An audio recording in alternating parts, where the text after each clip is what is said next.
The blood-red sun blazed across the Montana Territory sky as Penelope Greene stepped off the train, her grip tightening on the small valise containing everything she owned in the world.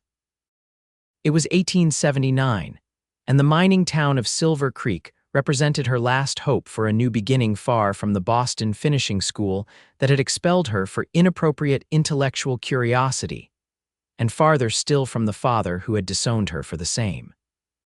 The platform bustled with cowboys, miners, and weathered frontier women, none of whom spared a glance for the prim young woman in her travel-worn blue dress. At 20 years old, Penelope had never ventured west of the Mississippi, and the raw, untamed energy of the frontier town both terrified and exhilarated her. "Miss Greene," a woman with sun-leathered skin and kind eyes approached. "I'm Martha Wilson. Welcome to Silver Creek. Your teaching position is all arranged, though I must warn you the schoolhouse is modest." Penelope nodded gratefully. "Thank you for meeting me, Mrs. Wilson. I'm eager to begin." She didn't mention how desperately she needed this position, how the meager savings in her reticule wouldn't last a week if the arrangement fell through. As they walked down the dusty main street, Penelope felt eyes following her, some curious, some predatory. She kept her chin high, remembering her mother's last words before consumption took her 3 years prior. "Your mind is your fortune, Penny. Never let anyone convince you otherwise." The schoolhouse was indeed modest, a single-room wooden structure with mismatched desks and a pot-bellied stove that looked older than the territory itself. But it had books, precious few though they were, and a slate board. It would do. "School begins Monday," Martha explained. 17 children, ages 6 to 15. Their parents are miners, shopkeepers, and ranchers. They're good children, most of them, but wild as the land that bore them. "I'll manage," Penelope assured her, though her stomach knotted with uncertainty. "You'll stay with me and my husband until you find more permanent arrangements," Martha continued. "And there's a welcome gathering at the saloon tonight. Nothing improper," she added quickly, noting Penelope's widening eyes. "The whole town turns out to welcome newcomers. It's tradition." That evening, Penelope changed into her one good dress, a modest emerald green that her roommate at finishing school had insisted brought out the fire in her auburn hair. She pinned up her unruly curls as best she could and followed Martha to Callahan's saloon. The establishment was crowded but not rowdy. True to Martha's word, families mingled with miners and cowboys, and the piano player kept to cheerful, respectable tunes. Penelope found herself introducing herself repeatedly, trying desperately to remember names and connections in this tight-knit community. "So you're our new schoolmarm," a deep voice drawled behind her. Penelope turned to find herself looking up far up into the most startling blue eyes she'd ever seen. The man stood over 6 feet tall, with sun-bronzed skin and wheat-colored hair that curled slightly at his collar. His clothing marked him as a cattleman: denim trousers, a checkered shirt, and boots that had seen many miles of harsh terrain. "I am," she replied, surprised at the steadiness in her voice. "Penelope Greene." "Knox Sutherland," he returned, tipping his hat slightly.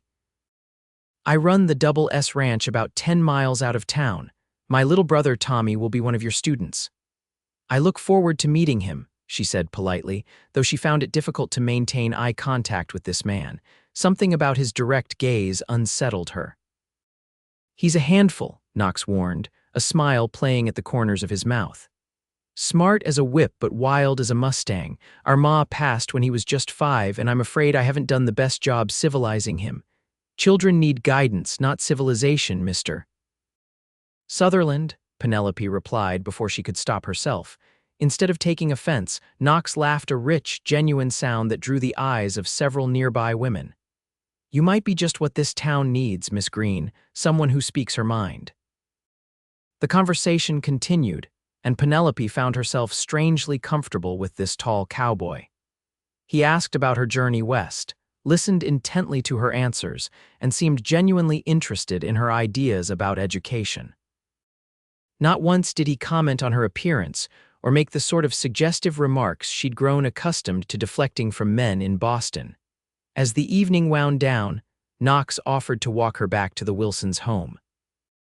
The night air was cool, the stars impossibly bright in a way they never appeared in the east. "Will I see you at the church social next Saturday?" he asked as they reached the gate. "I suppose you will," Penelope replied, surprised at her own disappointment that their conversation was ending. "Good night then, Miss Greene," Knox said, tipping his hat again. "Welcome to Silver Creek." As she watched him walk away, Penelope felt a strange flutter in her chest that she attributed to excitement about her new position. She couldn't possibly be interested in a rugged cowboy, no matter how intelligent his conversation or how striking his eyes. She had come west to build a respectable career, not to lose her heart. Monday morning arrived with clear skies and Penelope's nerves stretched taut as fiddle strings. Her 17 pupils filed in, some shy, some bold, all curious about their new teacher. Tommy Sutherland was immediately identifiable by his wheat blonde hair and startling blue eyes, so like his brothers. At 10 years old, he carried himself with the same confident grace, but added a mischievous glint that suggested Knox had been right about his wild nature. The first day passed in a blur of lessons, introductions, and establishing expectations. By afternoon, Penelope's voice was hoarse, and her feet ached from standing, but a sense of accomplishment warmed her. These children were eager to learn, even those who'd rather be elsewhere. As she dismissed the class, Tommy Sutherland lingered, scuffing his boots against the floorboards. "Miss Greene," he finally asked. "Knox, my brother wanted to know if you need any firewood chopped. He said the nights get cold and the school might need stocking up." Penelope smiled at the boy's obvious role as messenger. "That's very kind of him. Please tell your brother that yes, the woodpile is rather low." Tommy nodded, then blurted, "He also said to tell you he'd be happy to escort you to the church social on Saturday if you don't have other arrangements." Heat rose to Penelope's cheeks. Did he now? "And does your brother always send 10-year-old boys to make his social arrangements?" Tommy grinned, revealing a missing front tooth. "Only when he's nervous about getting turned down." This startled a laugh from Penelope. The idea that the confident rancher would be nervous about her response seemed absurd. "Tell Mr. Sutherland I would be pleased to accept his escort," she said, ignoring the flutter in her stomach. Tommy whooped and raced out the door, leaving Penelope to wonder what she'd gotten herself into. The next morning, Knox Sutherland himself arrived at the schoolhouse before classes began, his wagon loaded with split firewood. Penelope watched from the window as he stacked it neatly against the building's exterior, the muscles in his back and shoulders evident even through his shirt. When he finished, he knocked on the schoolhouse door. "Good morning, Miss Greene," he said, removing his hat. "Tommy delivered your acceptance. Thank you." "Thank you for the firewood," she replied, gesturing to the impressive stack. "It's very generous." "It's practical," Knox corrected, though his eyes crinkled at the corners. "Can't have our schoolmarm catching cold. The town would never forgive me." "Is that why you offered to escort me Saturday? Town expectations?" Penelope found herself asking, immediately regretting her boldness.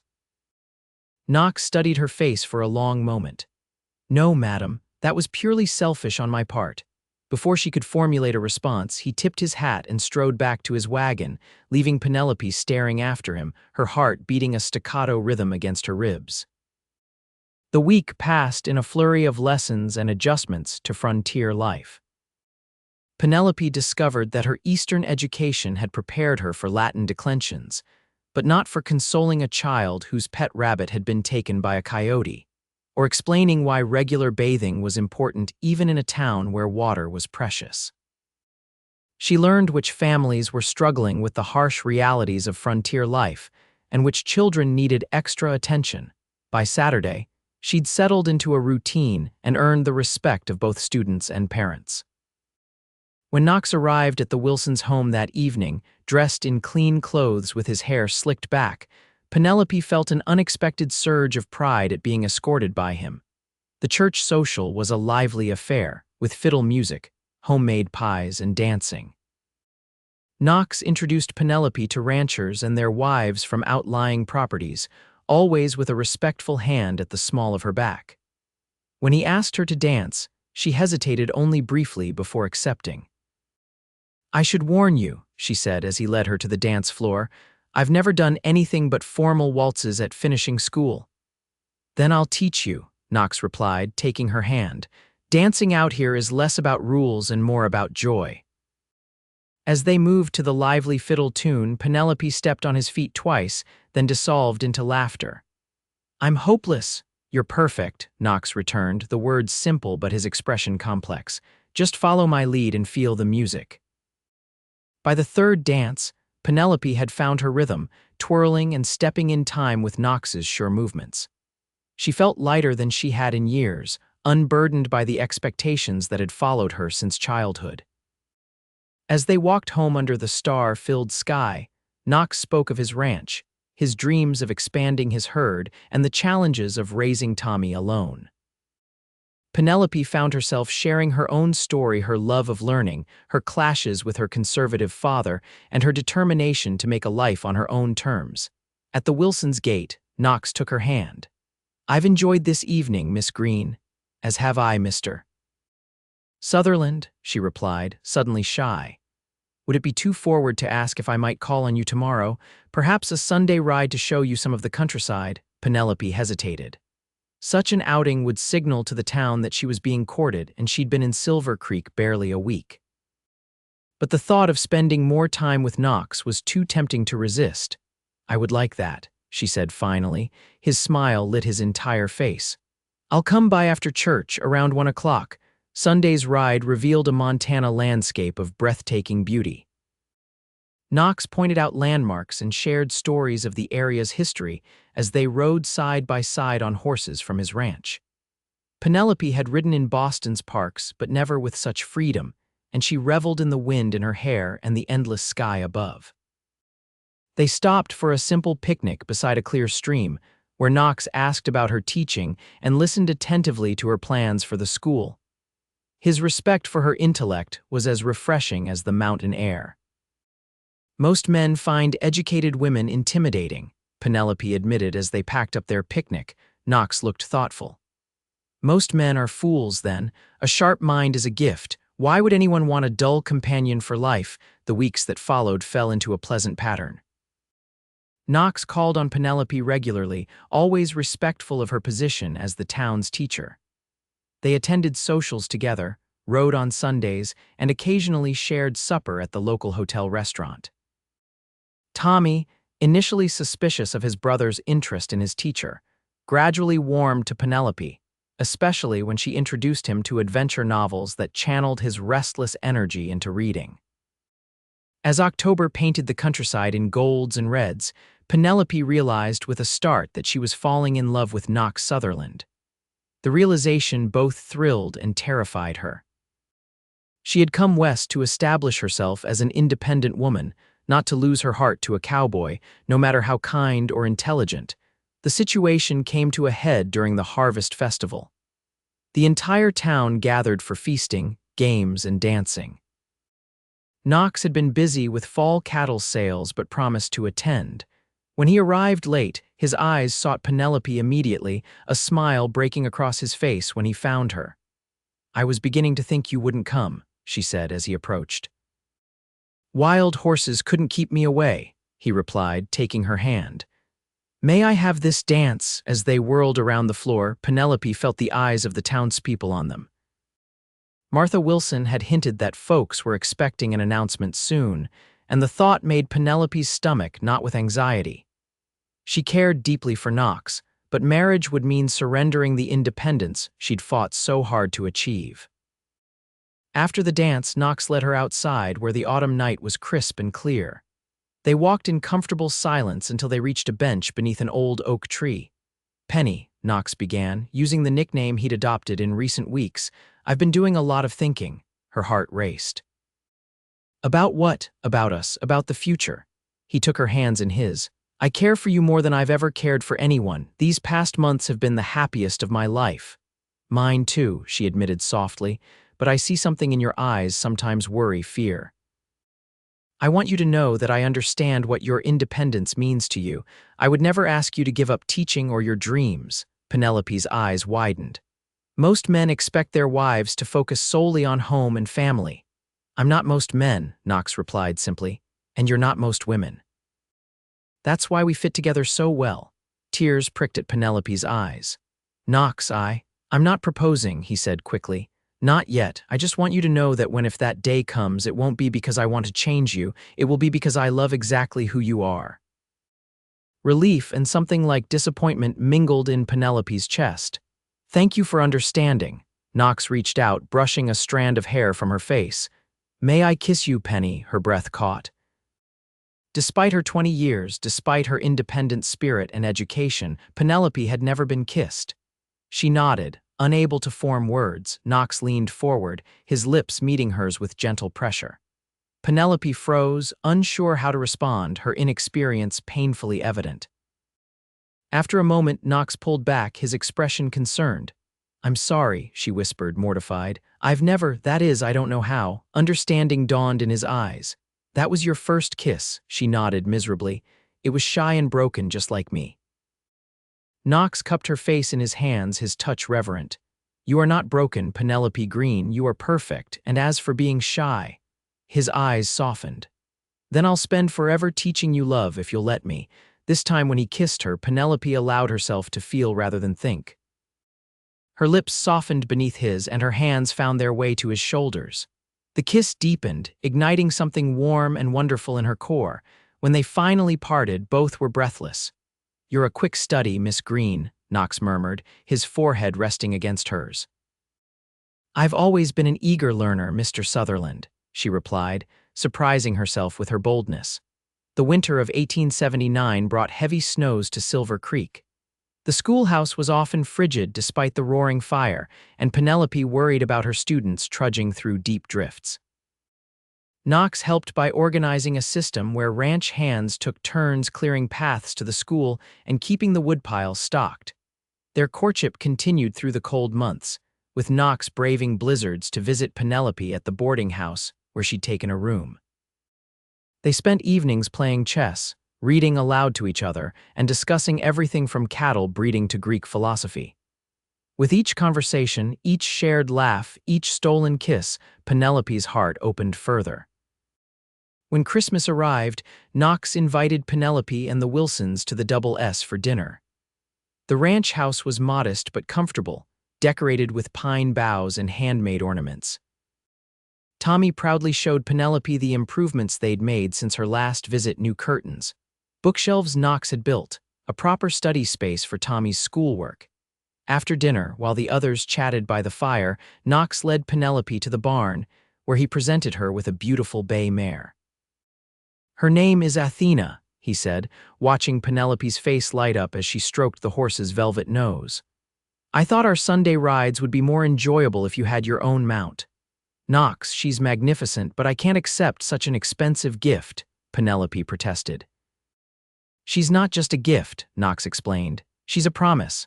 A promise that I'll always support your independence, your freedom to roam and explore." Tears filled Penelope's eyes. No one had ever understood her so completely, accepted her so fully. "Thank you," she whispered, reaching up to kiss him. The new year brought challenges. A mining accident left 3 of Penelope's students fatherless, and the school became a center for community relief efforts. Knox contributed beef from his herd and organized neighboring ranchers to help the affected families. Penelope worked tirelessly, teaching by day and sewing clothing for the children by night. One evening, exhausted from her efforts, Penelope fell asleep at her desk in the schoolhouse. She awoke to find Knox gently shaking her shoulder, concern etched on his face. "You're working yourself to illness," he chided, helping her gather her things. "You can't help anyone if you collapse." "There's so much to do," she protested weakly. "And many hands to do it," Knox reminded her. "You don't have to carry the world alone, Penny." That's what community means, what love means. The word hung between them, unacknowledged yet undeniable. Neither had spoken it aloud, though it lived in every glance, every touch. As winter reluctantly gave way to spring, Silver Creek buzzed with news of a traveling circuit judge who would spend a week in town handling legal matters. Marriages, land disputes, and even a few criminal cases were on the docket. Knox seemed unusually preoccupied in the days leading up to the judge's arrival, often lost in thought during their time together. The night before the judge was due, Knox invited Penelope to dinner at the hotel restaurant. He was uncharacteristically nervous, checking his pocket watch repeatedly and stumbling over words. "Knox, what's wrong?" Penelope finally asked. "You've hardly touched your food." He took a deep breath. "I had a whole speech planned, but seeing you now, words seem inadequate." Understanding dawned. Penelope's heart raced as Knox reached across the table to take her hands. "Penelope Greene, you came to Silver Creek and turned my world upside down. Before you, I was just existing, running the ranch, raising Tommy, going through the motions of living. You showed me what it means to truly live, to think deeply, to love completely." Tears blurred Penelope's vision as Knox continued. "I love your mind, your spirit, your courage. I love how you treat every child in your classroom as if they matter. I love that you're not afraid to argue with me when I'm wrong, which is often." He smiled self-deprecatingly. "I want to build a life with you, Penny, not instead of your teaching, but alongside it." He reached into his pocket and withdrew a small box. Opening it, he revealed a delicate gold ring set with a pearl surrounded by tiny diamonds. "This was my mother's," he explained. "She was a strong woman like you. She would have adored you." His blue eyes, so often confident, now held vulnerability. "Penelope Greene, will you marry me?" Penelope looked at the man before her, this cowboy who had never asked her to be less than she was, who had promised to teach her love, and had kept that promise in ways large and small every day. The independence she had cherished now seemed hollow compared to the partnership he offered. "Yes," she whispered, then louder. "Yes, Knox Sutherland, I will marry you." The restaurant erupted in cheers as diners who had been pretending not to eavesdrop abandoned all pretense. Knox slipped the ring onto Penelope's finger, then stood and pulled her into his arms, kissing her with such tenderness that fresh tears spilled down her cheeks. "The judge arrives tomorrow," Knox murmured against her hair. "I thought perhaps, if you're willing." Penelope drew back, eyes wide. "Tomorrow? You want to marry tomorrow?" Knox looked suddenly uncertain. "I've already spoken to the school board. They've agreed you can continue teaching after we're married. I've expanded the ranch house, added a proper library for your books. Tommy is ecstatic at the idea of having you there permanently, but if you need more time—" "No," Penelope interrupted, surprising herself with her certainty. "Tomorrow is perfect." They were married the next afternoon in the church, with the entire town in attendance. Martha Wilson helped Penelope prepare, lending her a lace veil that had been in her family for generations. Tommy stood proudly as his brother's best man, his usual mischief subdued by the solemnity of the occasion. As Penelope walked down the aisle toward Knox, she remembered her fears about losing herself in marriage. Looking into his eyes that had always seen her clearly, she knew those fears were unfounded. This was not an ending of her independence, but the beginning of a partnership based on mutual respect and love. The judge, a jovial man with a booming voice, conducted the ceremony with surprising tenderness. When he pronounced them husband and wife, Knox kissed Penelope with a promise of forever that made her knees weak and her heart sore. The celebration that followed was joyous, with dancing and feasting lasting well into the night. As evening fell, Knox and Penelope slipped away to the ranch, where their new life awaited. That night, with infinite patience and tenderness, Knox taught Penelope another kind of love, the physical expression of the bond they shared.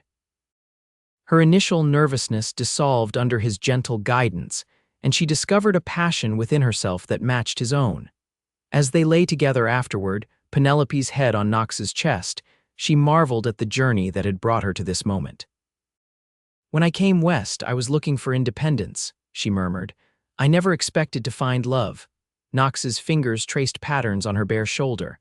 "The best things in life are usually unexpected," he replied, like a Boston-educated schoolmarm who turned a rough cowboy's heart inside out. "I'm still going to argue with you," Penelope warned, propping herself up to look into his face, "and I'll still have strong opinions." "I'd be disappointed if you didn't," Knox laughed, pulling her close. "I didn't fall in love with a meek woman, Penny. I fell in love with you, complicated, brilliant, passionate you." In the years that followed, the Double S Ranch flourished, as did the school under Penelope's continued guidance. She taught during the day and rode home each afternoon on Athena, sometimes with Tommy alongside her, sometimes alone with her thoughts. Knox kept his promise, supporting her career even when eyebrows were raised at a married woman continuing to teach. 2 years after their wedding, their daughter Elizabeth was born, followed 18 months later by their son James. Penelope reduced her teaching to 3 days a week, but never gave it up entirely. The ranch house expanded again to include a schoolroom where she taught her own children and eventually others from neighboring ranches.